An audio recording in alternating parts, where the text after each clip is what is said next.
There's a huge story that hasn't been told yet to mankind, and we deserve to get this story out to everybody. A lot of people on this planet are, unfortunately, because they've been victims of the religious system, are waiting to die so that they can live. And that's a big problem that we have. What DNA is and how it operates, that's the big secret here, because once you understand that, then you're going to open yourself up to understanding how to reprogram yourself. 432 hertz and 528 hertz. It's been scientifically proven will literally reprogram your DNA. It's an elevation of consciousness.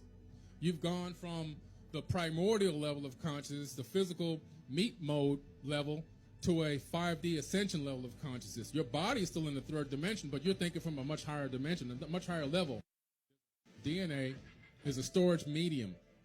In other words, it's a hard drive. This is peer-reviewed science, by the way, guys. 1 gram of DNA, which is enough to put a little tiny drop on the tip of your finger, can store 700 terabytes of data.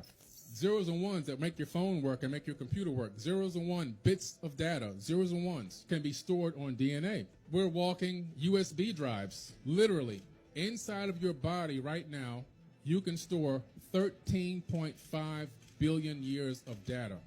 Ironically, that's how old the universe is. You literally have all the information stored in your body from the beginning of time until this very moment, inside of you. So when people say the universe is in you, it's not just a figure of speech. Like, the universe is really in you. Everything that was here from the beginning is here right now. Nothing's been added, nothing's been removed due to the law of thermodynamics. Energy cannot be destroyed, it can only be transformed. You're just here right now in this particular form at this particular moment, but all the information in your DNA will go back, if you had the capability of decoding it, will allow you to find this out. This is why, and some of you here know that I talk a lot about the Anunnaki, these Atlantean beings that came here in the distant past and genetically modified the existing hominid. They didn't create people, they modified people. If you really analyze the text, and I'm not just talking about Sumerian text, you have to go into several different versions of text, the Enumerated 7 Tablets of Creation, the Atra-Asis epic, the Epic of Gilgamesh, you go into the Emerald Tablets, you discover that there was already a hominid here and it was genetically modified. That was our cousin before Homo sapiens existed.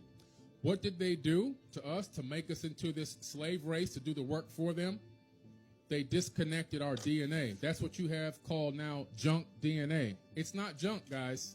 It's unplugged DNA. Why did they unplug it?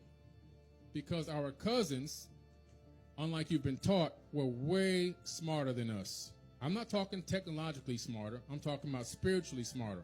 More in tune with nature, more in tune with the universe, more in tune with the planet itself, the Schumann resonant frequency of the earth. They had bigger brains, proven because we found the skulls all over the planet. They had, probably because of bigger brains, most likely had bigger pineal glands, which is your spiritual antenna. All humans right now, we have billions of magnetite crystals in our brains. We don't even use them.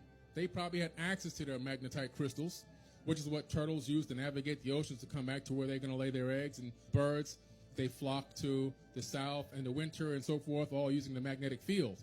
Well, we have the same capability, but right now we've been disconnected from using that.